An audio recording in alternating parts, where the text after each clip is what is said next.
Hello, my name is Elaine Horn, and today we will be looking at Cisco Academy's Introduction to Cybersecurity version 2.1, Chapter 2, Attacks, Concepts, and Techniques. In this chapter, there will be 3 activities. I recommend that you complete these with your students because this will verify that they understand the concepts in the coursework. You could either do these as a group activity or an individual activity. If the students are completing this as an individual activity, it is possible with netacad.com that you could have them screen capture the completion of the activity, submit it as an assignment on netacad.com, and use the speed grader to grade it. If you do not know how to do those types of modifications to the Cisco netacad.com learning management system, please let me know and I will assist you in creating an assignment and creating the Dropbox to put the assignment in so that you can grade them using SpeedGrader. These are the 2 sections that are in this particular chapter: analyzing a cyber attack and the cybersecurity landscape.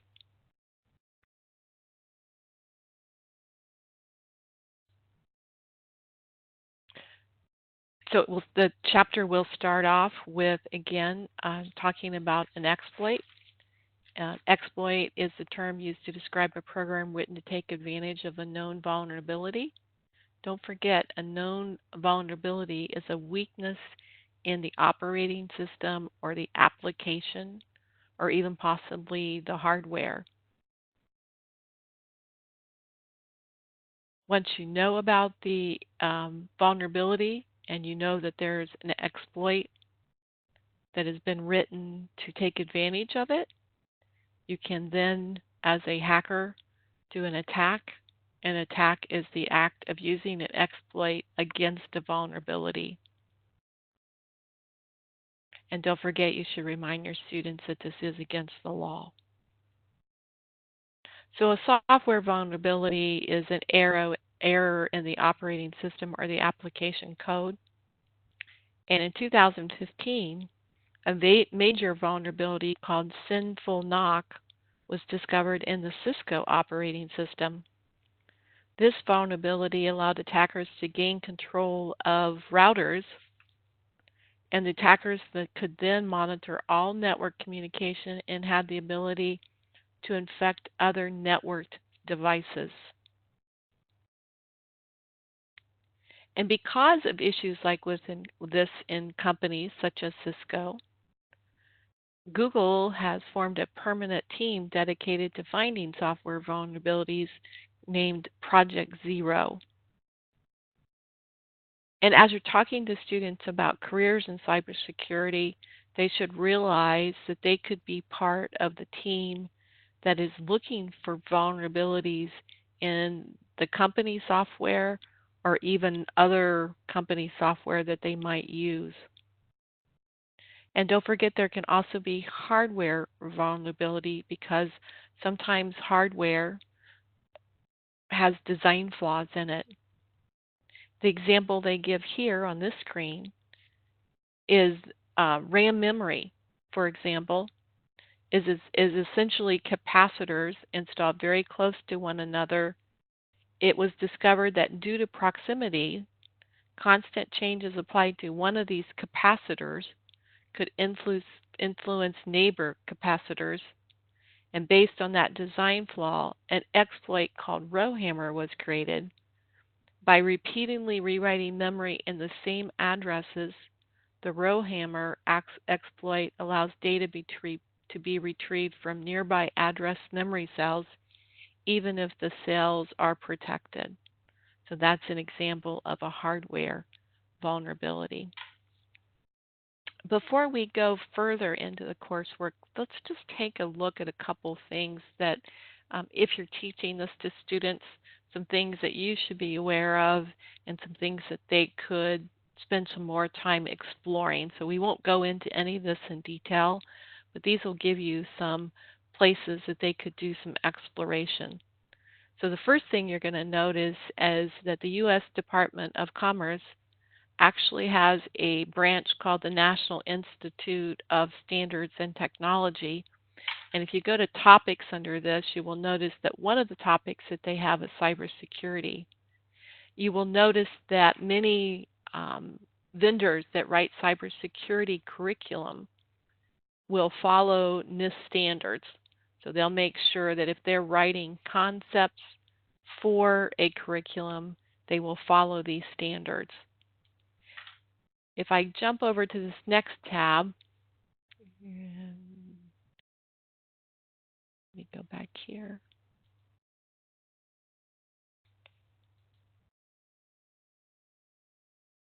You're going to notice part of what NIST has on it is a national vulnerability database. We're going to talk about the CVE part in just a little bit, but notice they again give us a definition of vulnerability,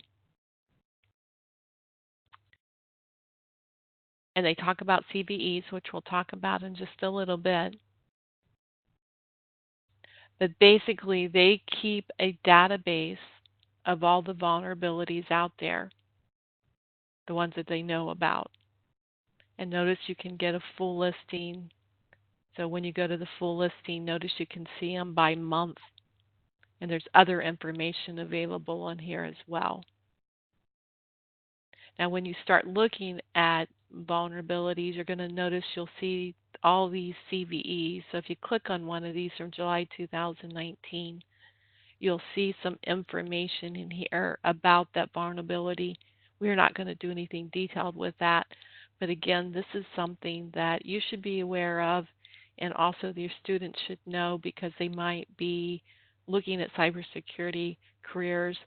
This type of databases are collected and shared for all companies to use.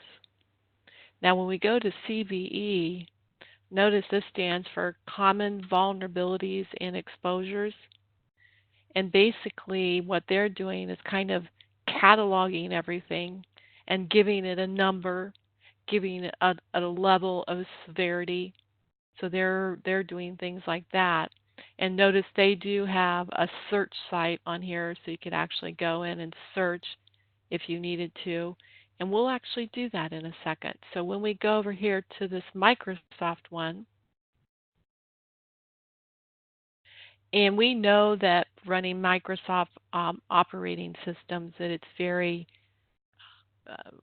important to apply patches. And you're going to notice this was a vulnerability in the Microsoft operating system. And notice when you go down here and you kind of keep looking, you're going to see it says the bug. And notice there's a CVE 2019-0708, better known as Bluekeep, is a critical vulnerability that affects computers running Windows XP and later, including its server operating system. And notice it says can be used to run code at the system level, allowing full access to the computer, including its data. Worse, users can remotely access computers, allowing anyone to attack a computer connected to the internet. So what I wanted to show you with this is if you were doing a job in cybersecurity, one of your steps might be to go, and we're just going to copy that, and we're going to go back up over to our database here, and we're going to look at it.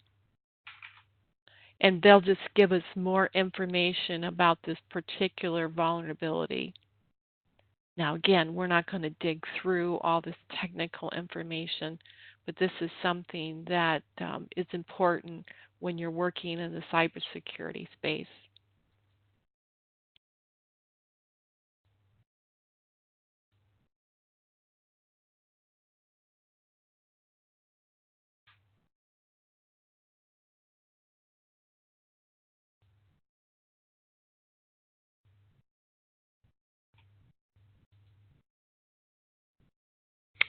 So it's possible to categorize vulnerabilities. So you can see here, we're going to see where there's different types of vulnerabilities. There's a memory location, or something we call a buffer, and basically the buffer overflow. This vulnerability occurs when data is written beyond the limits of memory areas allocated to an application. So that is a possible vulnerability. A non-validated input is data input that is coming into the program could have malicious content designed to force the program to behave in an unintended way.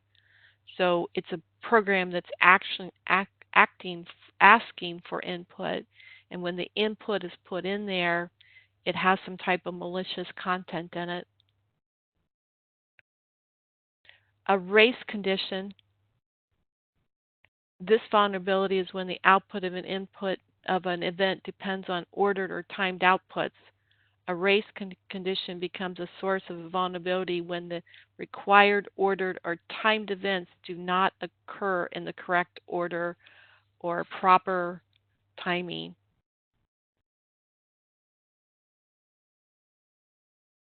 Weaknesses in security practices. Systems and sensitive data can be protected through techniques such as authentication, authorization, and encryption.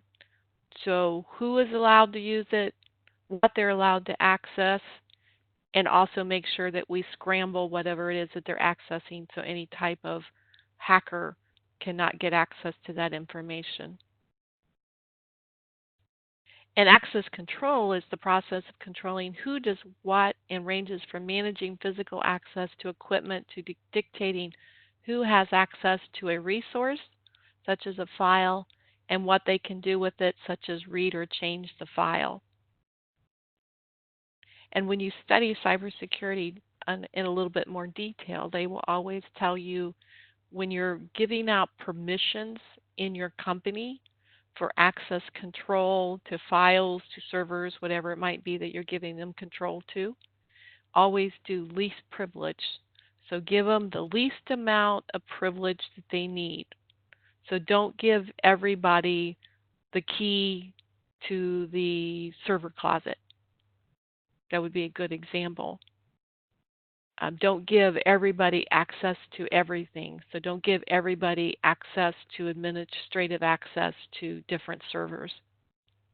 So always give your employees what they call least privilege.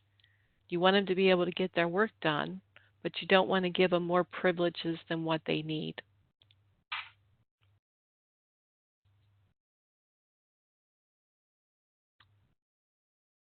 So malware is short for malicious software, and it's used to steal data, bypass access accounts, cause harm to, or compromise the system. And you will notice that there's different types of malware.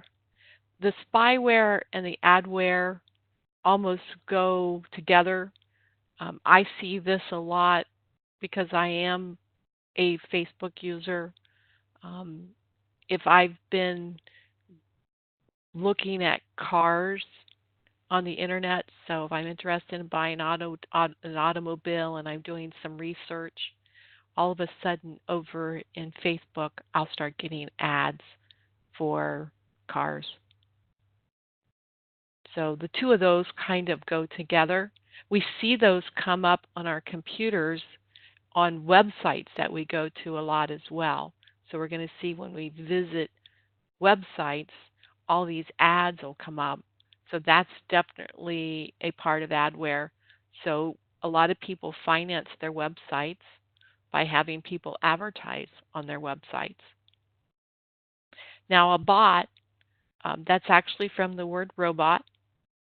And a bot is a malware designed to automatically perform action usually online. So it's going to form some type of action. And again, this is a type of malware, malicious software. Ransomware we hear about quite frequently, and it's going to hold a computer system or the data captive until payment is made. And scareware normally comes in the form of a pop-up box. It'll resemble something coming from your operating system, and it'll state that your system is at risk and you need to take action.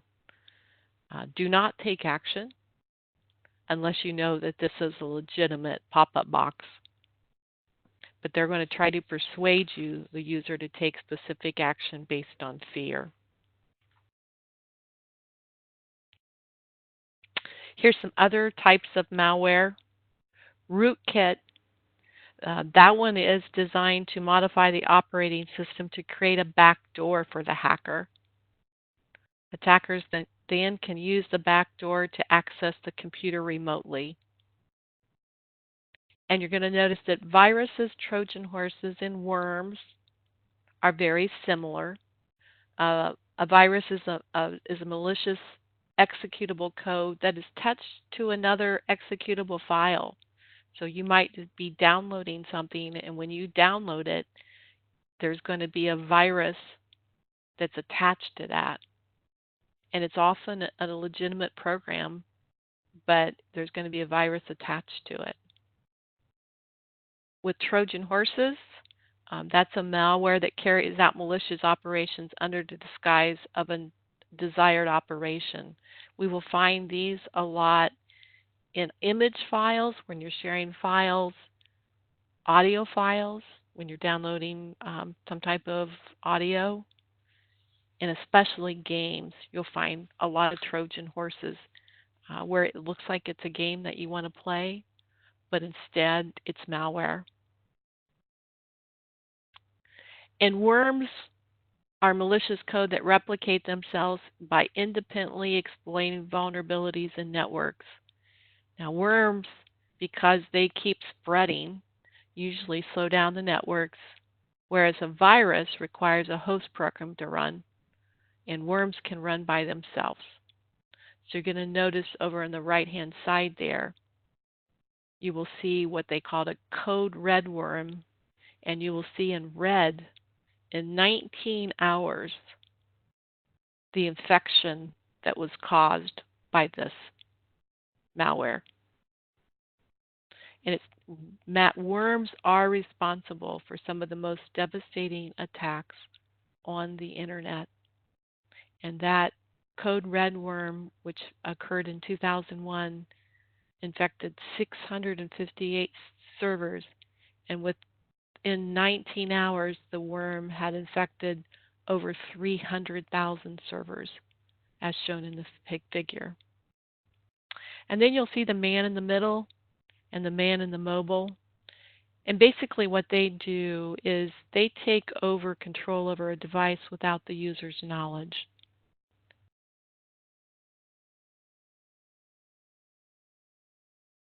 So you've got to realize if you have a man in the middle or a man in the mobile attack, they're getting access to your information, and that could be passwords, that could be confidential conversations.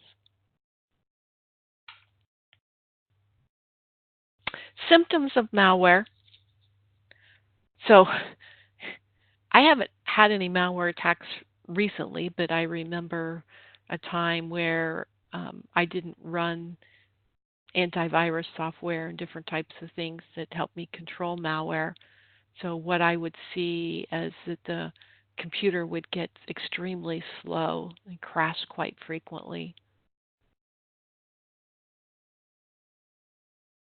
If you notice the very last one in the list, email is being sent without the user's knowledge or consent. That could be very scary. Or the ones in the middle, files can be modified, files can be deleted.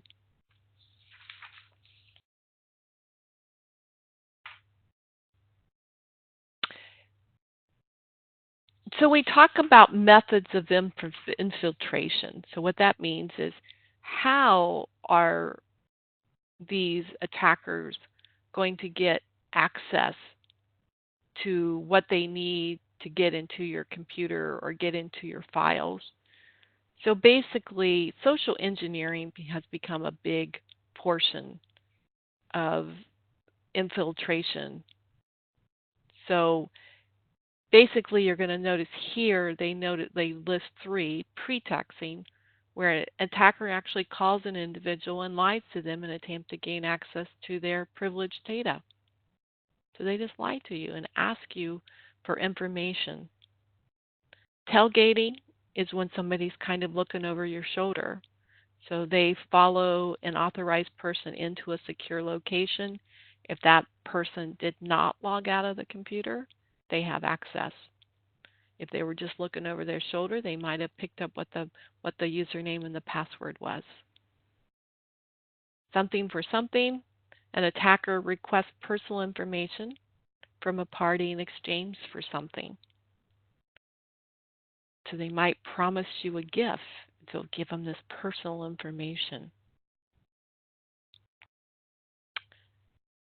Now, it is possible if somebody's trying to get into your network or infiltrate your network that they could crack your wireless password as well. And once they get into your wireless network, they could run some type of network sniffing that would help them get the information that they need. Again, they can do this through social engineering. So they ask a person who knows the password what the password is.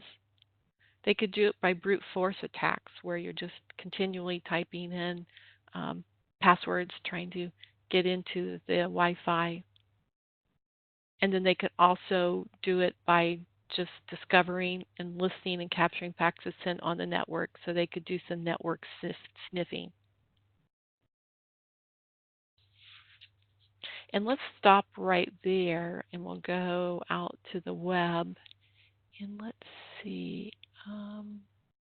Yeah, here is an app for Wi-Fi tracking. So notice it says Wi-Fi tracking is a Wi-Fi scanner that can help you see the state of wireless networks in your area. So it says ever wanted to sniff out and plot these elusive open Wi-Fi access points so you can drive through and you can look for wireless networks that have not been secured. And I think you will find more than what you would expect.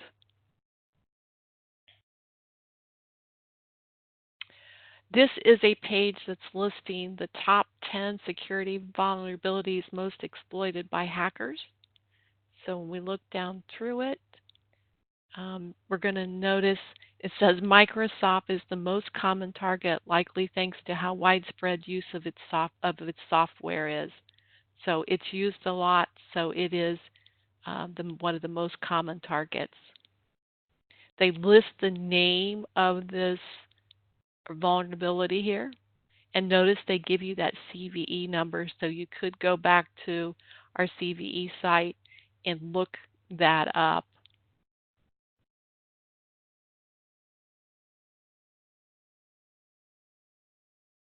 Notice it says the double kill one here that they're talking about helped deliver some of the most notorious forms of banking Trojan and ransomware to unsuspecting victims.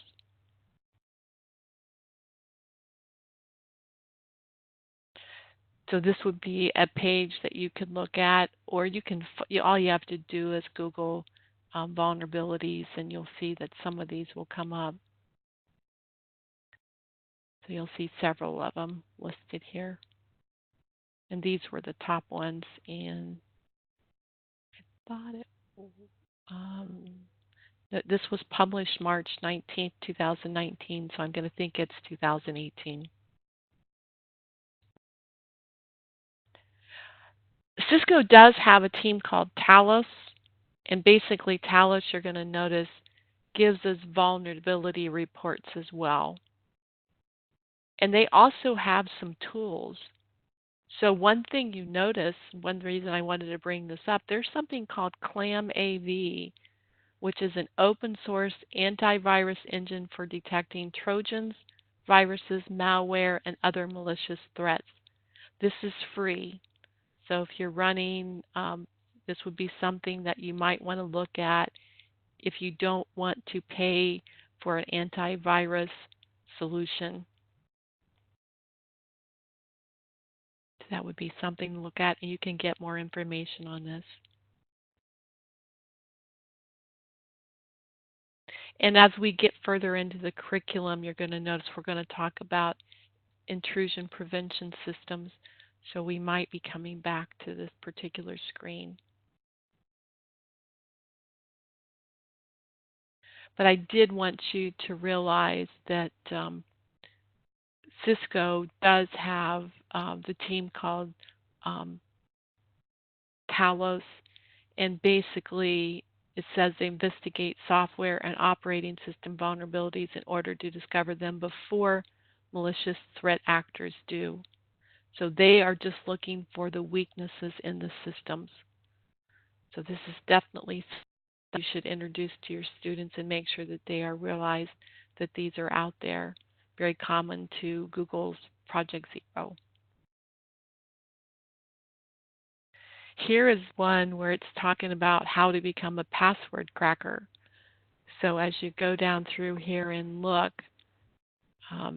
if you keep going, eventually it's a little story about how this person became a password cracker, and it introduces you to some of the prominent password crackers with names like John the Ripper and Hashcat. So password crackers are available out there.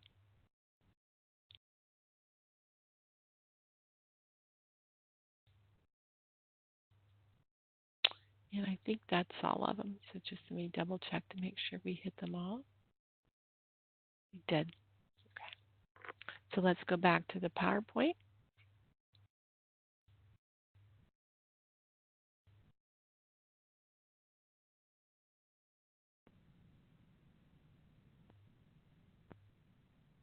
So phishing. We looked at the beginning recording. It was cybersecurity. You're going to notice a little example of a phishing lesson in there. But phishing is a big one right now. Here's an example of phishing. In my particular company, a attacker went into our web page. They kind of went through and got all the emails of any of the um, secretarial, office manager type employees that might go out and buy things for our CEO. What they did with that information is they took and they created an email that went out to each one of those people individually, and it told them to go online and buy a specific number of Apple iTunes gift cards. And it didn't want them to send the Apple iTunes gift cards to them, the physical Apple iTunes gift card. What it wanted them to do is to send them the codes on the back. Now, it went to several people in the company, and one person did see that it was from the CEO, reacted, went and bought the Apple gift cards, but fortunately, she knew it didn't feel right, so she did not send the codes on the back. What she did is she called the boss first.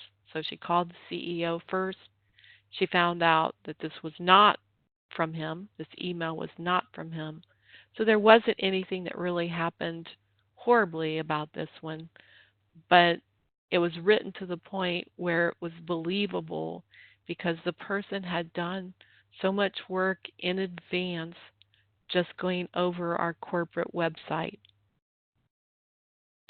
So that's an example of phishing. You get an email. It's going to look like it's real. It might be from Visa. It might be from a lot of different places. They will ask you for something. Notice it says it tricks the recipient into installing malware on their device or sharing personal information or financial information. So in this case, they were sharing personal information. But it could trick you into linking on something, so you could click on a link, and that would install malware as well. If it's spear phishing, they're going to go directly after like a chief executive officer. So they're going to go after the CEO.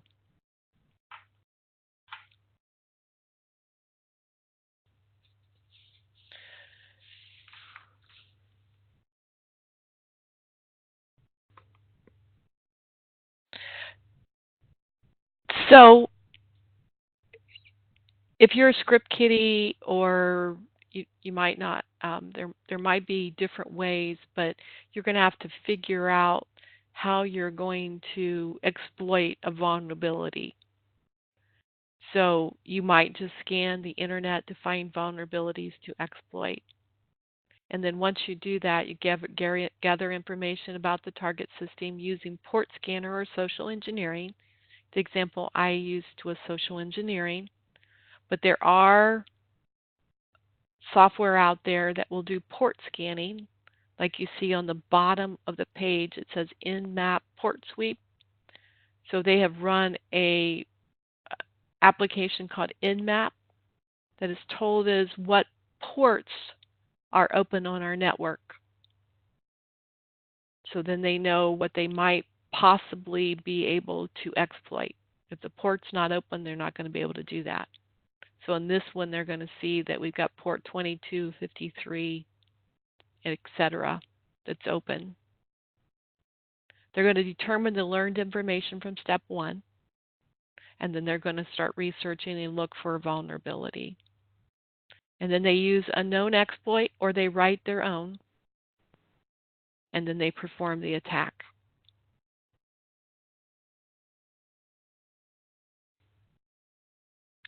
Now, it talks about advanced persistent threats.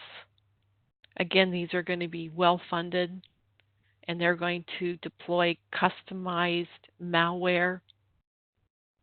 So they consist of a multi-phase, long-term, stealthy, and advanced operation against a specific target. You will notice at the bottom of the screen they also introduce us to an application called Whois, where you can actually use a company like Cisco and say whoiscisco.com, and you will get information about that company, and that will help you help a attacker do some social engineering.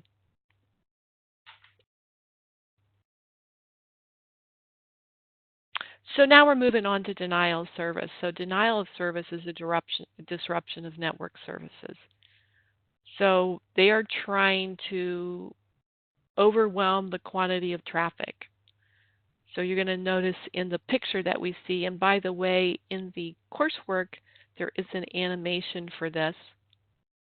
So what you're seeing is they're just using a simple ping, and the attacker is pinging that web server so often, so frequently, that the lady in the top left-hand corner can't access the web server.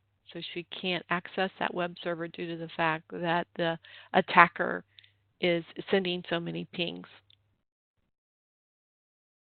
And there's other types of protocol traffic that you can use to overwhelm that server as well. And when we're talking about the internet, our information as far as source and destination travels in what we call a packet. And an attacker could maliciously format a packet, and that's sent to a host or application, and the receiver is unable to handle it. So that's another way they could do it. To make it bigger and worse, we can have a distributed denial of service. So basically, there's going to be more than one machine involved in this. So normally what would happen is the attacker that you see in the page, first of all, they might create a network of infected hosts. So they would try to infect some more hosts first, and all those infected hosts would be called the zombie. And the zombies are actually controlled by the handler. And then once that distributed denial of service is released, it's going to continue to infect more hosts, creating more zombies. And then eventually, again, the same type of thing is going to happen. You're going to overload the web server. But notice in this case, all the both users that we see in this picture, and most times it would be more than two, they will at some point activate that distributed denial of service code, they do not know that they have done that. So they don't know that they've done that. And again, there's an animation for this in the curriculum. SEO poisoning or search engine optimization is basically a technique to improve your website's ranking. So we've all went in and we've Googled topics. So when you Google a topic, websites are ranked. So what you do with search engine poisoning is you try to make a website to a malicious website. Basically, you try to increase traffic to malicious websites, and they force malicious websites to rank higher. And of course, you can combine things and you can have a blended attack. So you can use multiple techniques to compromise a target. You could use a hybrid of worms, Trojan horses, spyware, keyloggers, spam, and phishing schemes. So it says a common blended attack example would be spam email messages, instant messages, or legitimate websites to distribute links. And notice they do give you some examples of some blended attacks.